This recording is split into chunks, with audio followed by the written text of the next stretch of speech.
tabletop players, my name is Ruin Ortega, and tonight I'm sitting back with some friends as we review Cyberpunk Red by our Talsorian Games. Joining with me right now, however, is my co-host Cade. Hi, I'm Cade. Cyberpunk Red is the latest addition to the Cyberpunk world of tabletop role-playing games. We played it last week. It was a lot of fun, and we just had an absolute blast exploring the world of sci-fi, cybernetic enhancements, and hacking, and it was a lot smarter than I am, which was great. Absolutely. A lot of things, Arcade. You're not wrong. Our coffee of the batch was Grizzly Claw by Kicking Horse Coffee. Cade, what did we rate that coffee? We combined rated it a 4 out of 5 illegally acquired turtles. And if you want to find out why we rated it that and why we used that system, go back and listen to the episode from last week. Absolutely. Cade, you know what? This whole system wasn't unbearable. No, but your jokes are. But you're going to have to deal with them. And with that, we are going to review Cyberpunk Red. So grab a mug, fill it full of hot stuff, and join us as we explore it.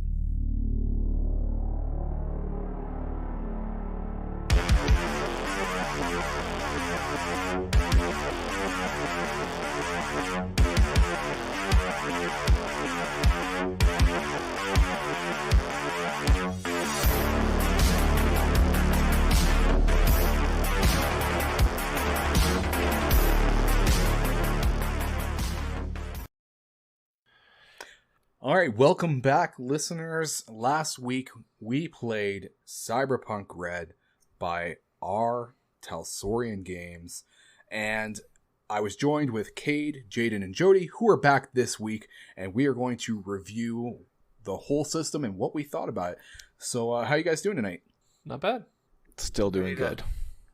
Yeah. Ready to complain just profusely about this horrible system. We're going to trash it. We got a lot of information to unpack here, so let's just get into it with our overview. So, Cyberpunk was created by our Talsorian Games, which was founded in 1985. Their first game was Mechton, which was well received critically. Now, Cyberpunk Red, for those who do not know, is an alternative history and post-Holocaust dystopian future game, which is a mouthful. But essentially what that boils down to is that in 1990, the timeline splits, and all events after that are different from what we currently have, leading it into a dystopian future. Now, this is the 4th edition of this game.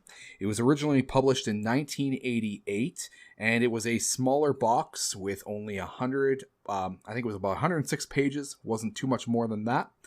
And the setting took place in 2013, so obviously a timeline we have now passed. The 2nd edition came out 2 short years later, taking place in 2020, and that is the edition that most people know and is the most popular, because unfortunately 3rd edition came out in 2005 and was massively panned by critics and players alike. Now, this system usually uses what's called the interlock dice system, but they changed it out to the fusion dice system in 3rd edition, and people thought it was horrible. So much so that with the release of 4th edition, they have made it so that any of the events that happen in 3rd edition are an alternate timeline, and so they only take into account the historical information from 1st, 2nd, and 4th. So it's an alternate timeline to an alternate timeline? Yes. Well, 3rd edition would be, yes. So there's multiple DeLoreans. Yeah. It's the darkest timeline. Exactly. Gotcha. Now, Cyberpunk Red is fairly new. It was actually just released on November 14th, 2020. We are in the new year of 2021, though, so it's old news. It's last year's business, but it returns to the interlock dice system, and it is a retail price of $38 Canadian for a digital or $76 for hardcover. However, it's currently sold out everywhere, and it is fluctuating in price. Yes. The Jumpstart kit is around that $20 to $30 price. Again, prices are fluctuating. I am going to take a note here, though, to stop and talk about our pricing knowledge here. A listener had reached out to me in a previous episode and asked how I'd gotten the prices to DCC. And they questioned the price of it. I did clarify with them that we often go with the hardcover price rather than soft cover, and that I was including shipping costs, and I had said that the cost was about $100. At the time, I felt that that was appropriate because if you're investing in a system, you obviously have to invest in the shipping costs as well. However, due to the changes in tariffs and trade agreements between the US and most other countries, including Canada here, shipping costs are outrageous right now, and I don't think it's fair to continue pricing our objects that way. So I will, from this point forward, only be giving the price for the product itself, not including shipping costs. So these costs here are the packaged goods. That's also probably more fair because depending on where in the world people are listening to this podcast, the shipping is going to vary wildly. Even shipping things to the East Coast as opposed to where we're at, shipping can be wildly different. So, absolutely. Now, I will be converting prices into Canadian, though, because we are Canadian. So that I'm going to stick firm to that one. So the prices I just gave were in CAD. The price for DCC, for a correction, as a hardcover, is around that $60 mark. Canadian. Freedom dollars. Hello. Well, careful. Most of our listeners are actually from the US, so hello, welcome. Hi there. If I've offended you, please drop some criticisms. Listen at the end of the episode to know where. How you doing, eh? Hey, buddy. Now, some of the unique features of Cyberpunk Red is the fact that the history of the world is continued through each edition, with the exception of 3rd edition. So you have a timeline that is established over many decades. The next is that they are integrated planes of play, 2 of them. We have the network, where net running is done, and then we have the meat space, or the real world, where all physical actions take place, and they take place simultaneously. Another system that we did not see in this quick start that does exist in the full edition is a humanity system, where the logic of it is that the further you are enhanced by cybernetic alterations, the more humanity you lose. That's and it begs the cool. question of what is human? So what were some of the things that really stood out as unique features to you guys? Obviously, the cyberware aspect. We didn't really use it. Well, actually, we did use it quite a bit. I used the eyes, and we used the rippers. I had the rippers as well. That's like, I don't know, I would say clearly one of the most unique things, aside from the net running, but like I'll let Jaden talk about that. I like the cyberware system. It'd be cool to do it on a bigger scale with a character that you use for multiple sessions to be able to go and like get further augmentation and like customize your guy a lot. There's a lot of stuff that I was looking on the wiki that you can add to your character that really start to make you more powerful. And since there's not really a level system, I think it's kind of cool that you have to like invest in your character in other ways, like more active ways instead of just gaining experience. Mm-hmm. You're right in that there isn't really a experience system. The only thing that it is those abilities. You don't level up in the same way you would other games, you know. Yeah. You don't all of a sudden like beat the big bad and here's 2,000 experience. No, you were just acquiring more technology and more abilities. Yeah. I think if you like more like item or loot based or like upgrade based stuff instead of gaining levels, it's pretty cool, and a lot of customization, and you could like go out on a limb with a lot of things and kind of make it up with the DM. Mm-hmm. Yeah, it's kind of like micro leveling, right? Like you're probably in most sessions able to probably access something slightly new instead of, oh, it's been 5 or 6 sessions, I get a new level, here's some new abilities for me to play with. You get probably a nice continuous progression. Yeah, I liked their skill stat system and how that kind of works together. How your stat is just like a set amount that you add on to just your base roll plus your skills. It kind of made it feel like even if you don't necessarily have like a skill in something, there's still a decent chance that you're going to be able to do it just based on like how your character is built. It kind of goes back to that idea that we've talked about a lot, where there are some things that you would just kind of be able to do even if you've never practiced it before. right? Like if you're a professional hockey player, but you've never rollerbladed, you'll probably be able to do just fine, even though you've never done it before. Some things are just transferable based on your skills. And I like that. And just kind of the way that it lets you kind of build upon those things was cool. Well, and there is that specific skill for that idea. It's called the cultural familiarity, right? The idea that you as a person just kind of know things, so here's the skill you get, right? Now, to go fully into the skill system, I mentioned before that this uses the interlock rolling system, which is a OGL, Open Gaming License system that people can use. It is used for multiple games, and it relies on the stat. It relies on the We're gonna get a whole new audience. Scat can mean multiple things. What about the guys who are like scats? They do that. We had to go to poop, guys. I'm a scat man. That's a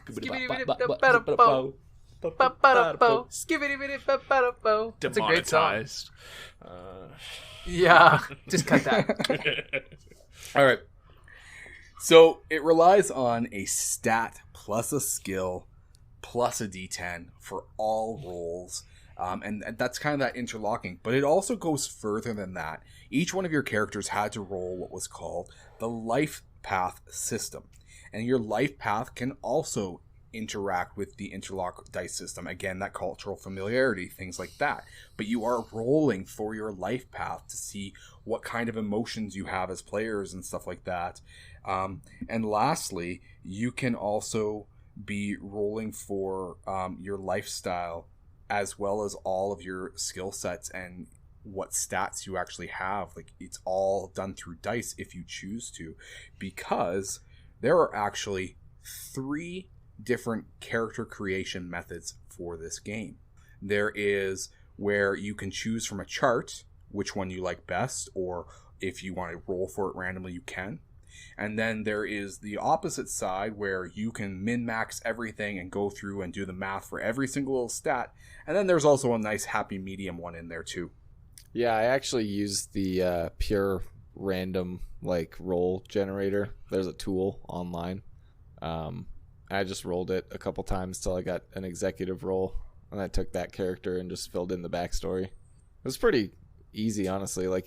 There's the point buy system, you can go as in depth as you want, but it's pretty cool to just start new characters real quick if you want, or if you died, it'd be a really useful tool to just get back in the game. Yep. Mm-hmm. I didn't really mess around with it too much. I went with a pre-gen character, and then just I rolled on their chart to do the backstory and the relationships and that kind of thing. But I liked that as well. That was kind of those preset backstory elements that you could roll on a table for. Those are something that's common in other systems. D&D has it. A couple other systems I've played, Pathfinder has it as well. So. Mm-hmm. Yeah, I used a pre-gen too, and that is one of the styles of character creation, I guess you would say, is that I think they plan on potentially, even by the sounds of it, supporting making new pre-gens throughout the time, and you could quickly go grab a guy.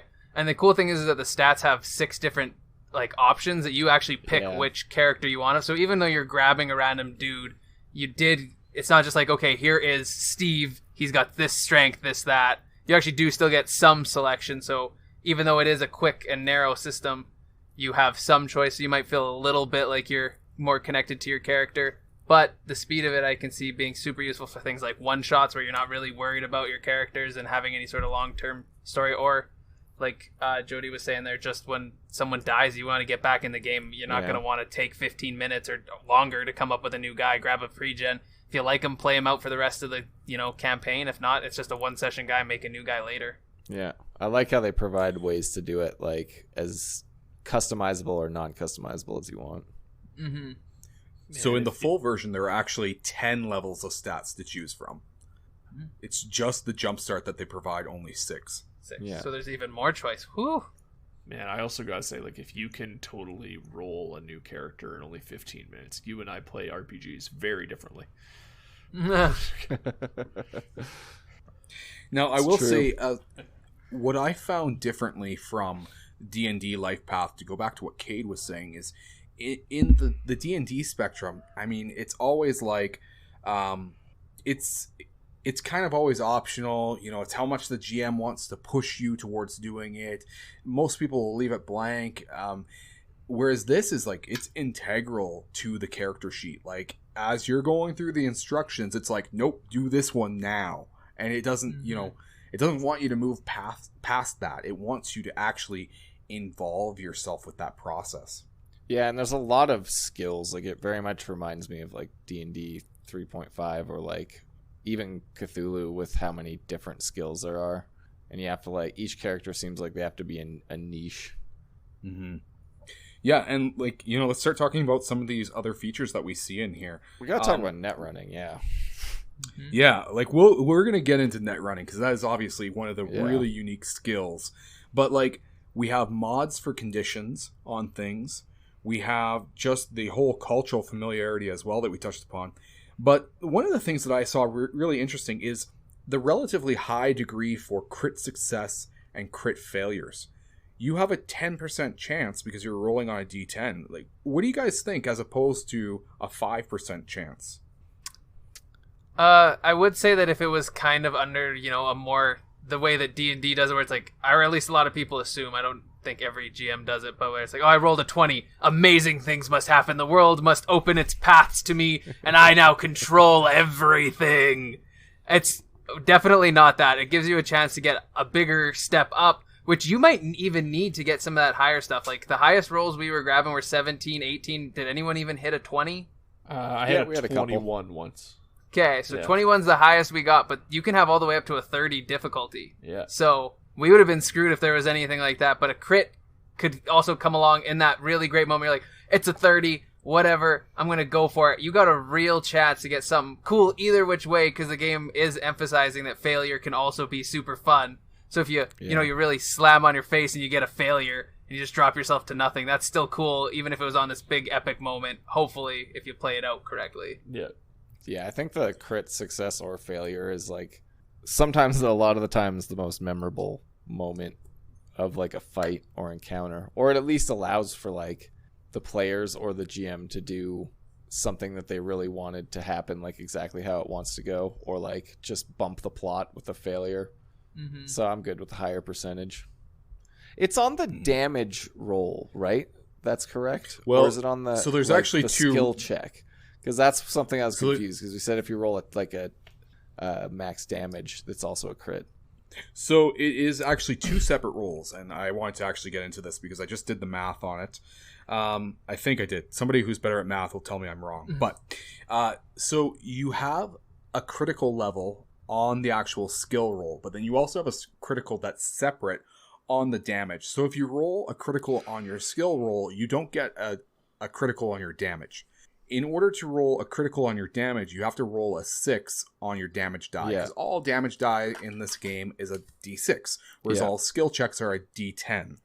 So if you roll a critical on your skill check, you just do that thing really well, and you know there's ways that you can make it sound cool. If you roll it on your damage die, which is a 6, you deal an automatic 5 damage more. Now here's the important piece for this. Obviously, 5 damage more is great in any situation. But when you use Brawl cannot pierce armor. So Brawl will automatically do a 0 damage on an armored target. But the critical ignores that. And so you deal an automatic 5 damage if you critical. Well, that's not so bad. Gives you some chance. You get a 13% chance if you ever swing at a guy with armor to actually damage him, even if you're just hitting him with your fist. You know, it is something. Mm-hmm. I really like. Makes it an option. Speaking of damage, I really like the lethality of like weapons in the game. How like people have roughly the same amount of hit points as like a rifle shot gives.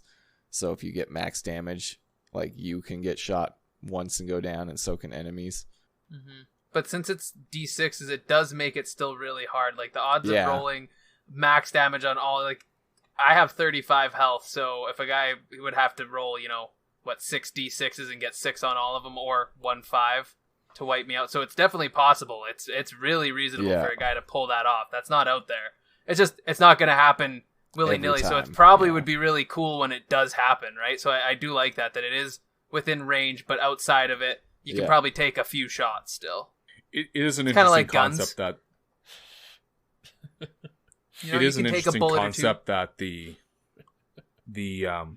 skill check is a higher percentage to get a critical, but because you have to then roll a separate critical for your damage versus them being the same, like in D&D, you actually have a lesser chance of getting a critical damage, but you have a higher chance independently.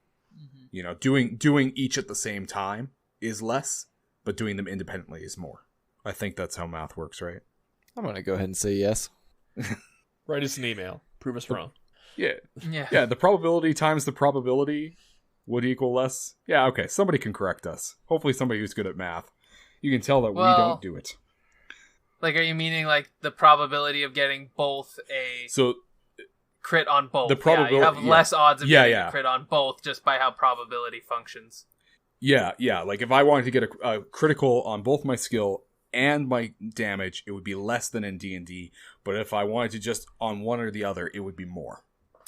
Yeah. Think so? I don't know. I'm not great enough with. So like there might be a weird rule about probability. I don't know. There's weird things like that throughout it. So it could be close to a 20. It could be way worse than a 20. I don't know. But yeah, you're probably in the ballpark for sure. Fair enough. Let's get out of the math range because clearly none of us are good at it. Let's talk about the Netrunner system. Like Jaden, you should take the lead on this one because even though I dabbled in it, you were far better at it than I was. I read it twice. Everything else once, but Netrunner got a good 2. That's how serious I am. Yeah, I thought it was cool. I like that, like, it's off on its own, and I'm was the only guy interacting with it. But because I was busy and caught up with that, it meant I wasn't interacting with anything else. So even though I do kind of got my own little area to shine, I'm not at all taking away the thunder from the scene. As I'm kind of doing my little net running, everyone's off still actively doing their own operation. So I think it's just cool. Like, it's a piece of a puzzle, and I'd like to see how it would fit with all of the other systems. If you got like some guy that can actually be more supportive, and if there's everyone else's specific roles combining would be really cool. It feels like it's kind of like a like a team shooter where you benefit from having multiple roles in your party and going with that. But I mean, I know you guys didn't get to access yours, but mine was really cool. Net running is fun. I think it's fun that you get more actions in a turn than other people when you're net running, but they seem like they're kind of a little smaller, less substantial. I think overall my net running led together to make a big impact, but it still took, like 5 or 6 turns for it to really start to add up by the time I got exhaust rolling in and this going on and the electrical shocked, and then we opened the elevators and I had to even time that to a point with my crew and everything. So I think that it's just kind of fun that you have a lot to do that all eventually stacks up to something important while everyone else is doing kind of like a big important task per action that they get or per turn they get. At least that's how I felt.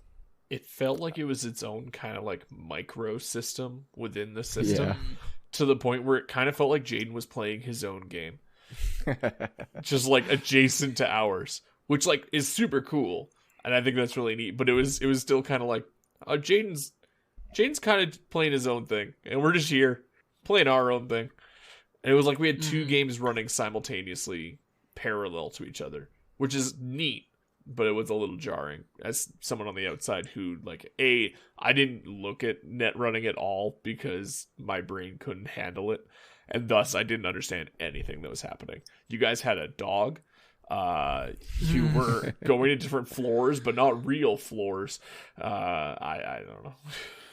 That's fair. Well, it's interesting that you would say that it seemed like its own system, because in previous editions of Cyberpunk, it was criticized for being too much of its own system. They called it almost like its own little mini dungeon that would take the majority of a game session to play. Yeah. And there would be people not really doing much because it didn't happen concurrently or parallel. And so it took people out. And there were a lot of GMs that just decided not to actually run net running, and it was actually called edge runners at the time, because it was too intensive. I thought it opened up really cool options for teamwork, because we had somebody that could like control building systems or like if this was a adventure about breaking into like a military facility or something to like mess with the security and like use the cameras to track guard routes and stuff while on the radio with the rest of the team, like super secret cyber agents. I thought it was pretty cool. Yeah.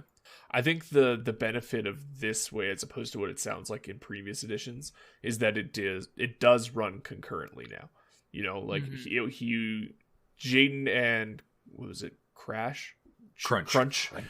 You guys had like their own turns where they could then do this stuff, but we could also in real time also be doing other things in the real world, which is cool. It was odd because it felt like it split the party without actually splitting the party. Yeah, I know. Which was again, it was neat. It's not what I was anticipating it to be like just from like reading it.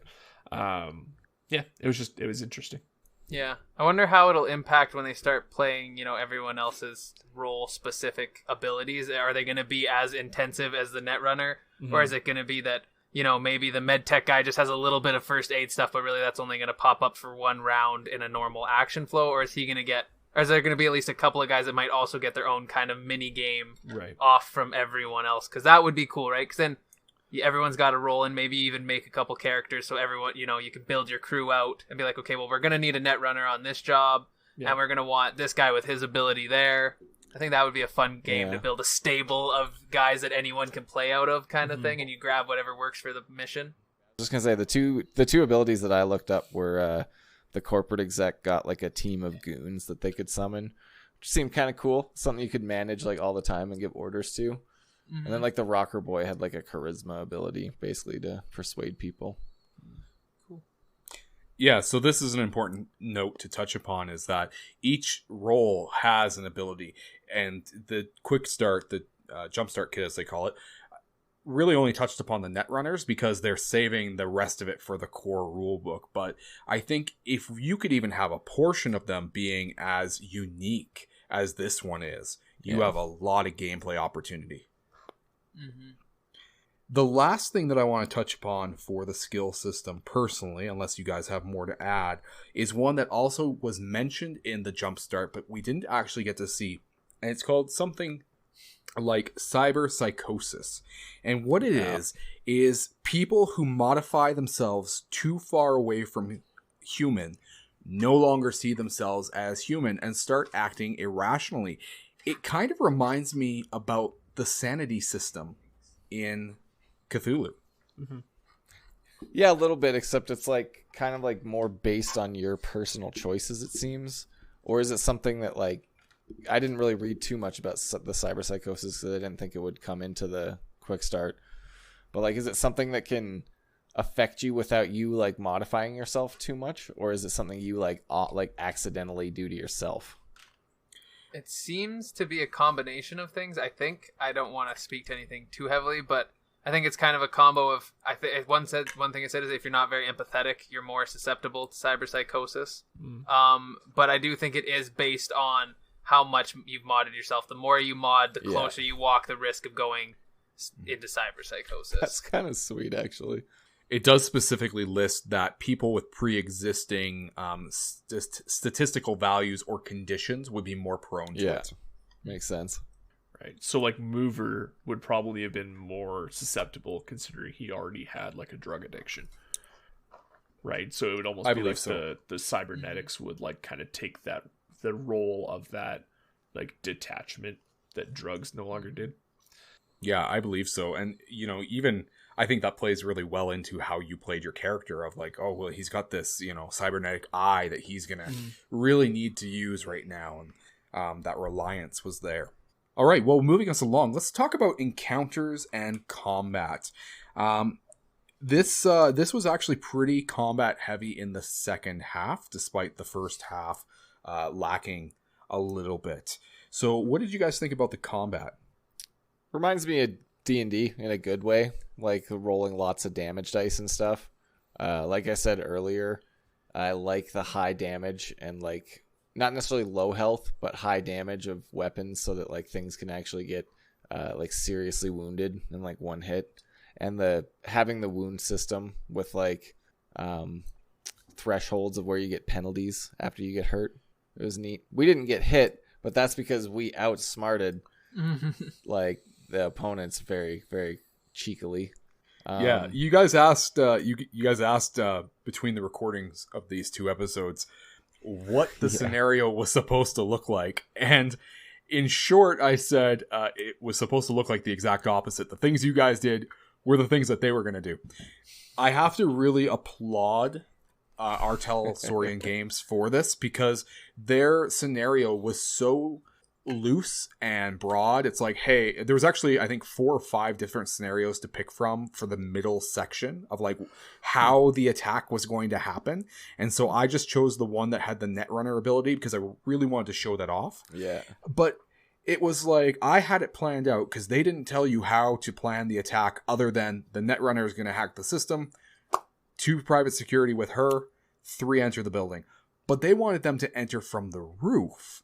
But you guys outsmarted them, and I was going to have it. In my plan, it was that they're going to go to the roof, they were going to turn on the exhaust system, which also, or the ventilation, heating, which was also the natural gas, because how do you heat a building? And it was also, they were then going to supercharge the circuits and basically blow the whole thing up. And we basically did the same thing to them.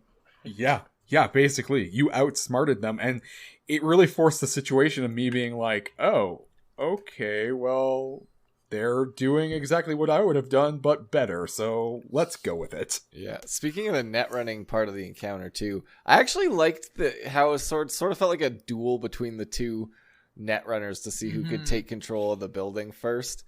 And it's like, it is their own separate little encounter off in, like, the fairyland of the net, but it's like, it was cool, and like there was that I think was some of the most tension that I felt was when it was like, okay, we got to make sure that their net runner doesn't stop our plan, because this is our only chance against these 5 heavily armored goons. Yeah, I think that's partially because like that's where all the action was. You guys were kind of separated from the action because our plan kept you right at the top of the roof, as safe as you could be. But maybe if we had been like, okay, we're gonna put you guys on the 2nd floor, maybe you can get some shots down on them, and then I'm gonna burn the 1st floor, you can retreat up to the 3rd floor, and we can burn the 2nd floor if you guys have to, or something. Maybe combat would have felt more action packed. But yeah, I agree that it felt intense. Like I was like, oh man, I'm gonna have to go fight this guy. Like that's what I originally did. I locked down some other stuff when I put on those programs. I was like, oh, I'm gonna go kill this guy. Like screw it, I want to control this system. And then I was like, okay, it does seem like I can actually get away with just going and nuking everyone else, so I'll leave them be. But I did want to go for a face-off for sure. That's like, and I'm not gonna lie, I didn't know how to act because I didn't know what the tone of the adventure was supposed to be. So when we were like in the confrontation out front, I was like, I don't want to start a gunfight out of the street. Like, I don't know, we seem to be like fairly civil people. And then as soon as they like ran away, we're like, all right, batten down the hatches, we're gonna burn them in the hallways and like screw our building, we'll figure it out later. Well, I do want to talk a little bit more about the net running just for Jaden so he could know where it could have gone. But you are right in that it got gritty real fast. But that is actually the atmosphere that they're going for in Cyberpunk, is everything is really gritty. And I think I tried to encourage that when they started shooting the civilians that were in their way. Yeah. Corporate power, corporate military warfare is real and it is dangerous. To go back to Jaden, so there is a damage type in this game called brain damage. And essentially it is the damage that happens when you are a netrunner. You cannot suffer the physical harm, but if they attack your brain through programs, you can die just as you would if you had taken damage. And it's the same damage threshold as your regular wounds. Now, to keep that going with damage and melee and combat and things like that, we have certain things like armor values, which depreciate when they take hits. They ignore certain types of damage. Like brawling is ignored by armor unless you get a critical success. Melee ignores half of the armor value though, and ranged can hit, but the armor absorbs the damage first and foremost, and then you can deal whatever is remaining. But you also have the idea that if you aim, you can get through certain armors or get around armors with a minus check. So how did you guys feel about that whole armor system? I really like the idea of armor depreciation. It makes it feel like every shot matters, and it's not just like this indestructible like bubble around your body, right? Like it's one of those things that like in other systems, because like this is my first time really playing like a sci-fi based system. A lot of the tabletop role-playing games I've played have been like fantasy based, and say you're fighting like some big monster or whatever, you hit them really hard, but they have an AC of 15 and you're just not doing anything. And like your damage isn't getting through. No matter how many times you hit them in the exact same spot, you're not going to weaken them. And this makes it feel more true to real life. Like I don't care how good your Kevlar vest is, if I like keep pumping shots into it, eventually something's going to give. Right? So I agree. I think that's interesting. It leads to obviously quick gameplay things like being worried about your own armor depreciating, and you're getting more and more intense as it's only getting probably, you know, more dangerous. So there is potential, you know, for some real intensity of spiraling, getting closer and closer. Holy crap, I only have like 3 armor left. Every shot's going to ruin me at this point. Yeah. But also the long-term running of having to like keep up your equipment. It's kind of always interesting when games try and actually integrate that stuff instead of just, you know, waving it off as, oh, equipment's just kind of handled. At least you have to worry about something. Like, I gotta get fresh armor. It's something to keep up on. Yeah, it seems like equipment is supposed to be like the way you upgrade your character as opposed to like upgrading your abilities or leveling up and stuff, which I think is cool. It means that, yeah, you have to manage everything, and everything feels really impactful. That's what I liked about the armor. It's like looking at it, it's like, oh wow, like it makes me ignore like 11 points of damage. That's pretty cool.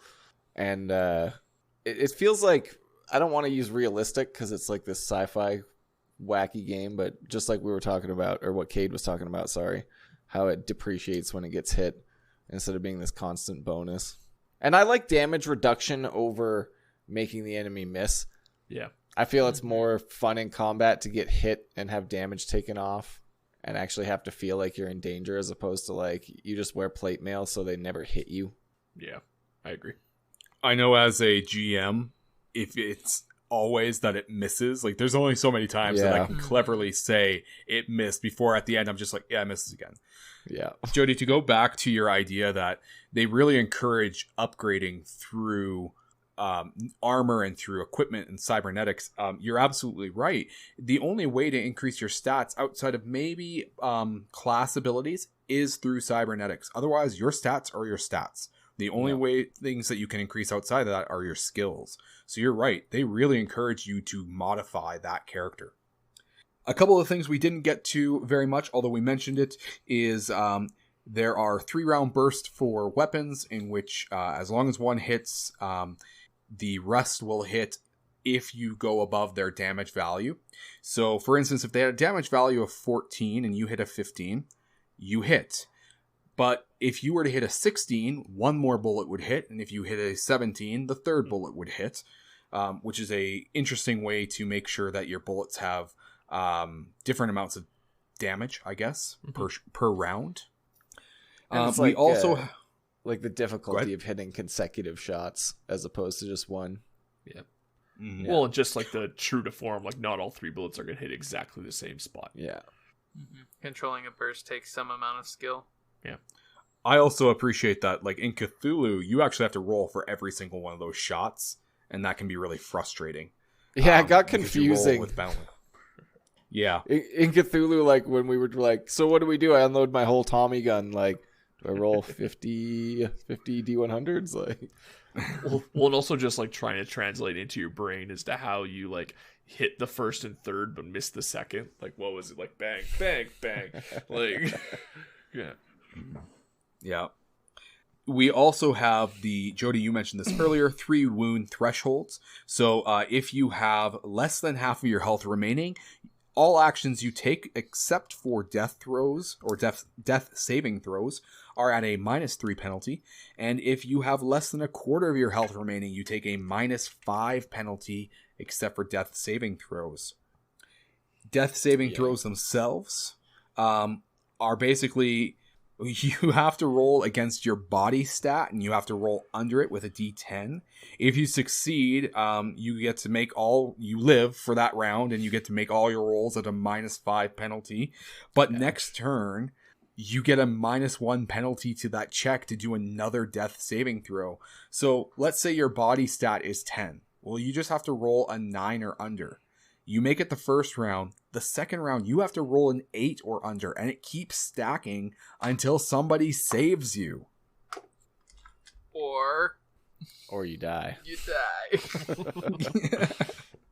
We didn't really get to explore too much of the wounds and stuff in this one, just because we ended the combat like via puzzle as opposed to slogging it out round by round. Yeah, we nuked them. Yep. Yeah. Absolutely. This kind of seems like a death spiral to me. And that might not always be a bad thing, but I know that not everyone enjoys kind of that thing. But as you penalize someone, the lower they get in health, the harder it is to keep being a successful player. So that means that they're more likely to die if they get past a certain point. And as you get deeper and deeper into that, it's only becoming easier to die. I've just heard some people talk about this. So this game, especially with then once you're down, then you got to keep rolling and it only gets harder and harder. I think that if you're going to play this game, you are going to have to accept that character death is like a real thing if you want to play the game by its rules. And that's kind of cool. They talk about it, right? You want to go in a blaze of glory if you're going to go out at all, and style is everything, and that's kind of a cool part. So I think that the death spiral is a good part of it. I think it'll build that inherently, because if nobody ever dies, then it wasn't ever really that epic of a score, was it? Yeah, absolutely. And unlike other games, if you fail one death save, that's it. You're dead. There is no second chance. So it might be a better call, like, if you're about to start rolling death saves and you have the opportunity to, like, I got some bombs on me and these guys are close enough. I'm pulling grenades and I'm blowing myself up. Why waste these death saves and just die, right? Yeah. Like, now that's lame, but now I got a cool reputation because I've killed, like, 10 dudes blowing myself up with a pack of grenades. Now they're going to name a drink after you at the afterlife. Yeah. There you go. Well, with that and the spirit of dying quickly and with a bang, I'm out of coffee and I need to do something to gain some reputation here. So let's grab a refill and we'll be back after this.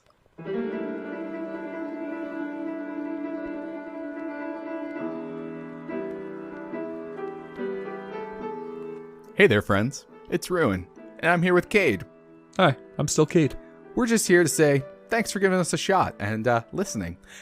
During our refill, we wanted to take a moment on top of that to say we've got some social media. You should check it out. Join us in some conversation.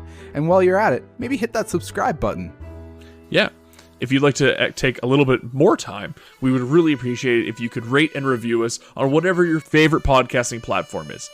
It helps us immensely with the mystical algorithms created by the elder gods of social media, and it helps us push the show to more people.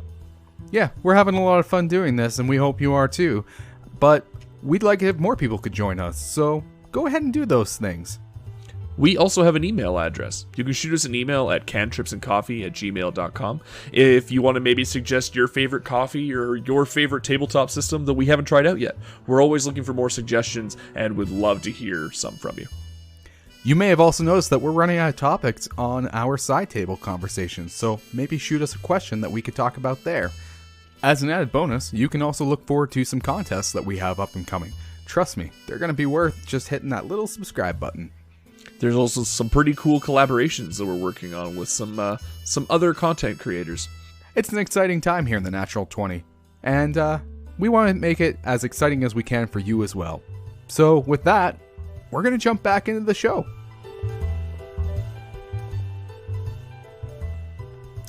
And we're back and highly caffeinated. So guys, let's talk about world building. Cyberpunk Red has a really developed world, but I feel like it's also open. Like, what did you guys think? I feel like we didn't get to see too much of the world in this scenario. Like, you get a decent overview of, like, the corporations coming in to, like, blow up a building in the slums and not care about the people that are living in it because they need to build a satellite tower. It's a decent anecdote to sum up the cyberpunk world. But I feel is a hard system to show everything off in good detail in a one-shot setting anyway. Because there's a lot of depth to the world. There's like multiple layers to the history that like I've been kind of brushing up on it since playing the Cyberpunk 2077 game. And like the lore is hard to crunch into one little adventure, and so is the system and all the different skills and like the depth of the net running and the cybernetics and stuff. It makes me want to play more, but yeah. Mm-hmm.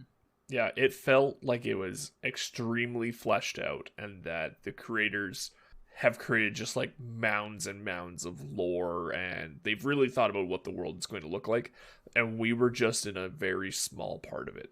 Like it felt like there was a big world out there for us to discover, to use the cliche, but like we didn't get to experience all of it. But that's kind of true to form. Like there's a lot of stuff going on in the world right now that we don't experience, but we kind of hear like fringes of it, you know? Yeah. And it's cool because it makes the world feel lived in, and it's not just like it revolves around us. It's like, really, in the grand scheme of things, we were defending a pretty crappy apartment building.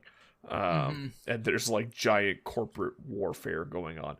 And that's really cool. That's a thing that we've identified as being an issue with some of the more like epic fantasy kind of systems, where like you are the protagonist and thus the entire world revolves around you. Whereas in this, that's really not the case. Like we were not the heroes of the universe or anything like that. We were just some guys who, yeah, our insurance wasn't that great apparently, and we didn't want to lose the apartment building. So yeah, I like that there's like a pretty fleshed out background, because I can't obviously speak to too much to it. I haven't been able to interact with more than what was given in the quick start. But it does seem like it's fleshed out in the least intrusive way to like your story. Yeah. There is this background. Here is the world.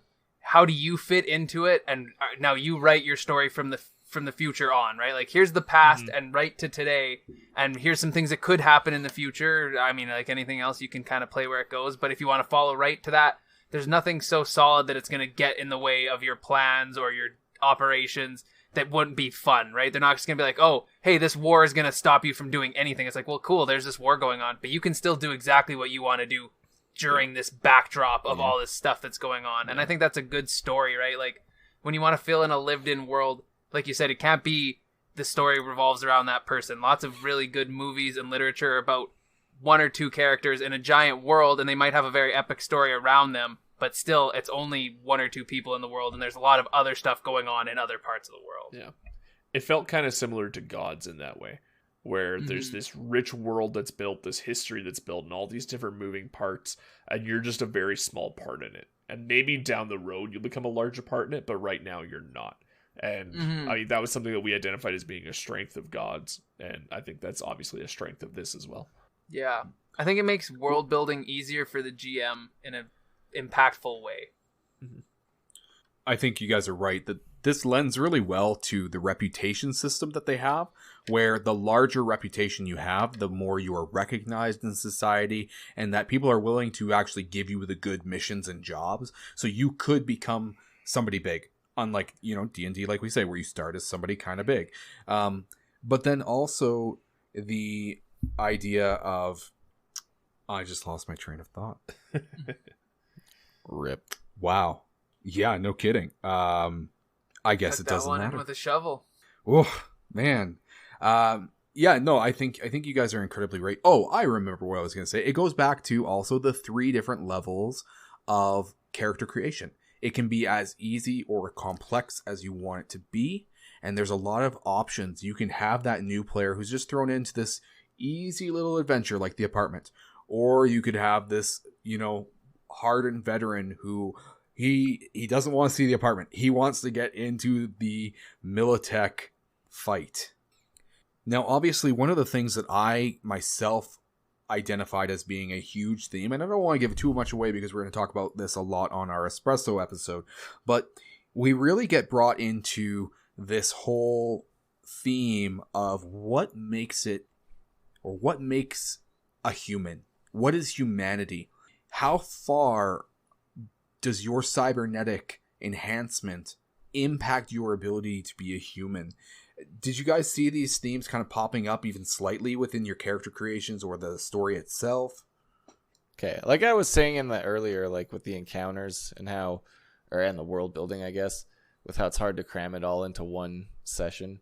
I didn't really feel like it came in here at all because I didn't get much of a choice in what I had as augmentation, and we didn't get the chance in the adventure to like augment ourselves any further. Didn't really come into play for me. Yeah, I think there was like a small dabble of it with Red Eye in the fact that it just seemed like his, well, I guess her, if you played it properly, kind of direction of just like really kind of not ignoring the meat space, but that's kind of the least important space, and that interest in that net and kind of always being there because that's where she knows what's going on and that's where she lives and she can do what she does best. It does seem like that does make me wonder, like, that isn't the most human thing to be like, I'm going to completely separate my body for a little while from my body, right? So yeah.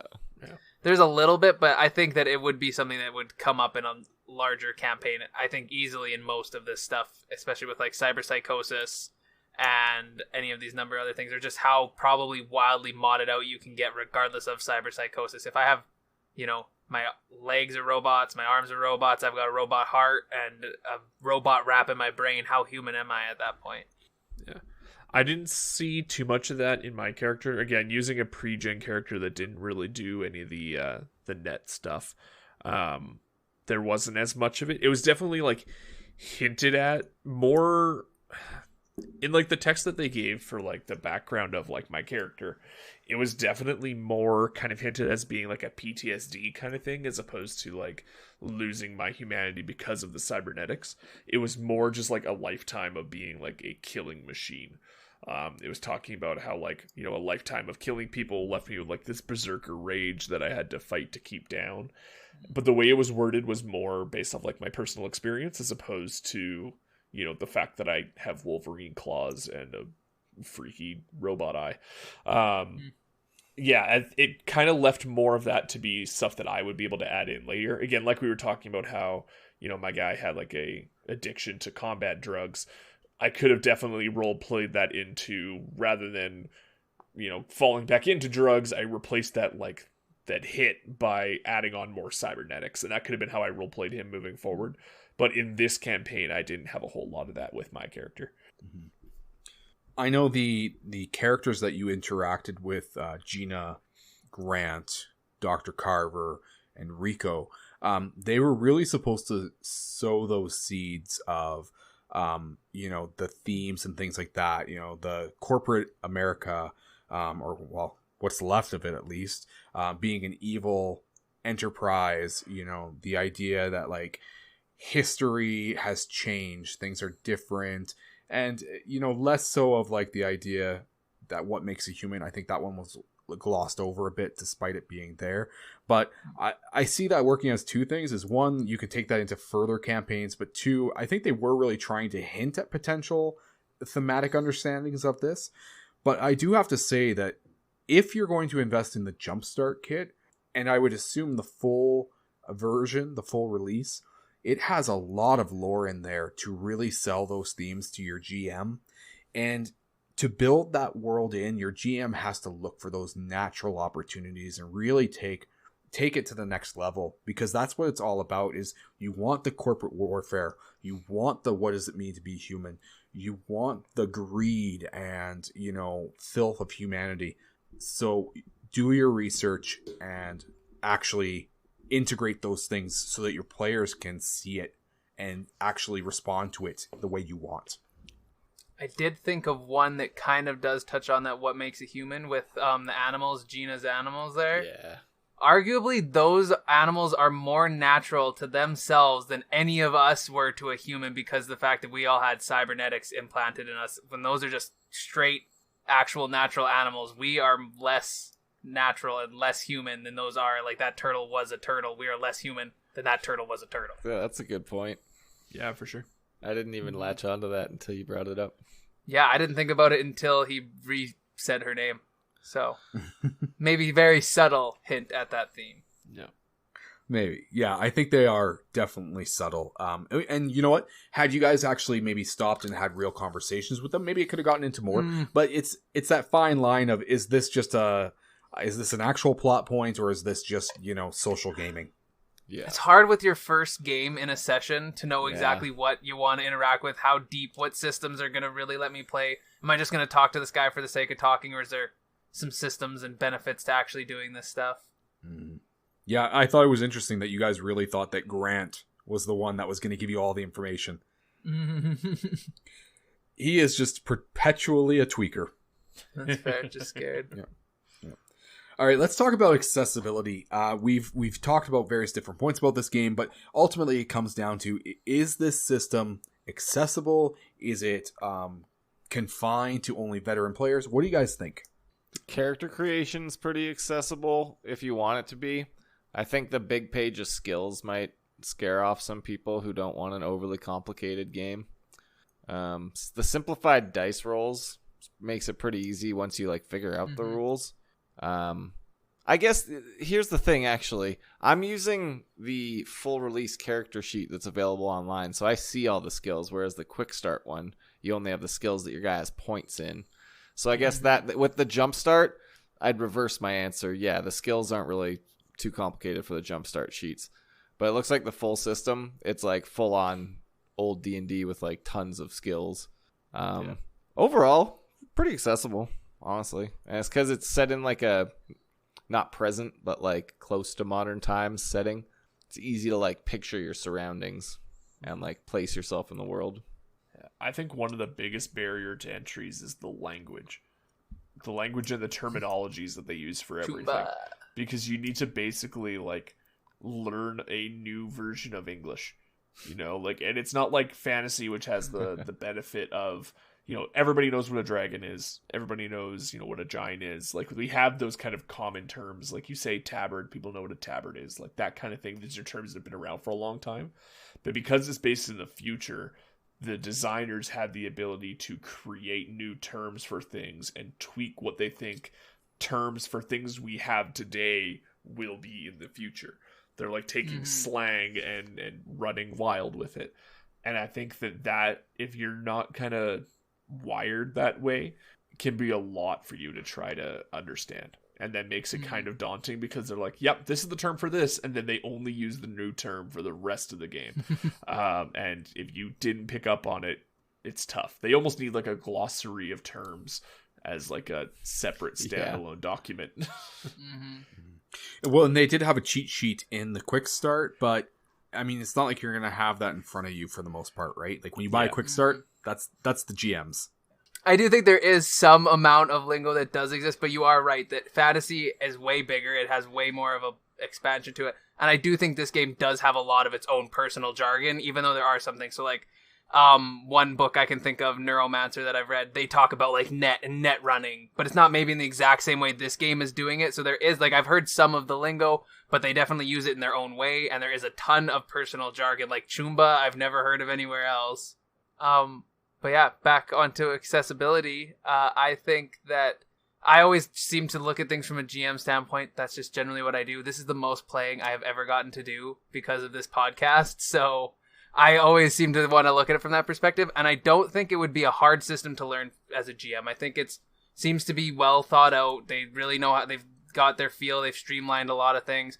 But I do think it would be an intensive one to GM. I think you're going to want to learn a lot of lore to really be able to fill in everyone, because if you got a net runner and you got a med tech dude and you got a corpo guy, they're each going to have totally different parts of the world that they're going to want to interact with, and you're going to probably want to be able to be somewhat brushed up on those things. And then they're all going to have their own independent abilities that you're going to want to keep some track of, whereas a lot of systems like D&D, I can be okay, that's the player's rules, know how to do your stuff, but I can't leave the net runner rules to the net runner because I have to interact with them as the GM to play the rules back. And I feel at least some of the role abilities for the other players will also have GM interaction. So I think it might take a little more reading, a little more learning, but I don't think it would be hard, just maybe a more intensive time sink. Well, I know with most systems I have one sheet of paper, fresh paper, that's all the initiative values, all the combat stats, all that, and I'm just writing on one. I had to have two in this one because I had to have a net and I had to have a meat, right? And so it was going back and forth between them and being all right, what's this? And you're right, it was double the work, but I will give them that at least in this edition, it was so seamless. It was so easy to track that even though it was more effort, it wasn't exponentially more. Yeah. And a lot of the like systems kind of overlap. Like the damage is the same damage, whether I'm doing netrunner damage or not. So there's not tracking those separate things. Or a lot of the actions, though there is a couple of specific things like, Pathfinder and all that stuff. At the end of the day, I'm moving through a spot and I have an action that I got to interact with. So it does follow the same basic pattern, just a couple extra rules from the pattern of the normal action system, it seemed to me at least. Mm-hmm. The other thing that I noticed here was to go back to the life path. I thought that this would make it really easy for a newer role player, maybe somebody who's less comfortable with it, to find their character, because they can roll for it and really see, I have this tragic event happen in my background. This is the person who was involved. This is the person it impacted. And this is now how I feel about it. And it's this very well-defined path. Mm-hmm. Yeah, if anyone who touts like 5e for having their background system and how that makes it, like, it gives people an outline to roleplay, this is that on steroids. This is that thought out and come to a full fruition of like, hey, we're not just going to give you a couple of cues to roll from. We're going to give you enough that if you don't want to think of anything, here you go. Or here's enough cues for you to build something pretty well, thought out and deep with some amount of, pattern between it and some thought to, connect everything to a point. Whereas 5e's is like, here's a couple of suggestions. This one's like, bam, here you go. Everything you need to know. All right. Well, with all of that in mind, let's get to the final question. Who is this system for? Who should look at buying Cyberpunk Red? I honestly would have to say like kind of hardcore role players. Like not role playing as in the like acting out your characters, but people that have played quite a lot. It seems like a system that they could take advantage of more because there's all these upgrades and there's a lot of math, even if it's like more simplified than some other systems because it's all with one type of dice and the values are like a little more static. They don't change as much. It's still like if you wanted to hyperpower your character, you got to know how to min-max and what you want to get and like how to make the bonuses combine so that you could like survive longer and do more damage. And I'm saying these as good things because like I feel a lot of times the tabletop players are a little bit more hardcore and into it, but people like that want a more statistically fleshed out system that has lots of upgrades. I wrote in my notes that the people who would love this are the people who love sex, drugs, rock and roll, and anarchy. But I think that can be summed up into people who love edgy. Like if you love things that are edgy, this is for you. Because you look at the guides, the rule books, the quick starts, and it's all about the hyper-stylistic violence and partying and like rock star lifestyle, but like taking down megacorps. I did appreciate that it had to explain punk culture at the start. What? As a former and now internalized punk, I enjoyed that a lot. This is a system that I've looked at for a long time, and I was originally going to play 2020, and then when I realized that Red was coming out, and then of course the video game that everybody's seen coming for a long time, I just thought like I have to jump on this, and I actually think I would like to play this sometime. I think it would be a lot of fun. I guess you could say that I love edgy things as not a punk, but a former emo. There is something about edgy, there too. So, I